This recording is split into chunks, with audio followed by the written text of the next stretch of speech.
বাজার থেকে লটি শুটকি নিয়ে আসলাম। তো আজকে আমি ভর্তা বানাবো। তো চলো বন্ধুরা, কিভাবে আমি ভর্তাটা বানাই তোমাদের সাথে শেয়ার করি। প্রথমে আমি লটি শুটকিটাকে ভালো করে কেটে নেব। তারপরে আমি এটাকে ভালো করে গরম জলে সিদ্ধ করে নেব, যাতে আমি কাঁটাটা খুব সহজেই ছাড়িয়ে নিতে পারি। তারপরে আমি এর মধ্যে হলুদ আর লবণ মাখিয়ে নেব। ওদিকে আমি পেঁয়াজ, টমেটো আর লঙ্কা কেটে রেখেছিলাম। তো তারপর কড়াই গরম হলে পরে কড়াইয়ে আমি তেল দিয়ে দেবো। দিয়ে দেওয়ার পরে তারপরে আমি শুটকি মাছটাকে ভালো করে ভেজে নেব। ভেজে তারপরে আমি এটাকে তুলে নেব। এইবার গরম তেলের মধ্যে টমেটো, পেঁয়াজ, লঙ্কা দিয়ে ভালো করে ভেজে নেব। সাথে একটু লবণ দিয়ে দেবেন, যাতে খুব তাড়াতাড়ি কষে যায়। তারপরে আমি রসুন দিয়ে দেবো। রসুনটাকে আচ্ছা করতে হবে। তো যাই হোক, ভালো করে ভাজা হয়ে গেলে তারপর আমি হলুদ, জিরা আর একটু লঙ্কার গুঁড়োটা বেশি করে দিয়ে দেবো।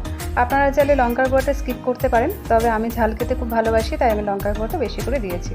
তারপর কষে গেলে আমি এই ভেজে রাখা শুটকি মাছটাকে দিয়ে দেবো। আর গরম গরম ভাতে এই লটি শুটকির ভর্তা দারুণ লাগে, খেয়ে দেখবেন, তারপরে আমাকে জানাবেন। টাটা।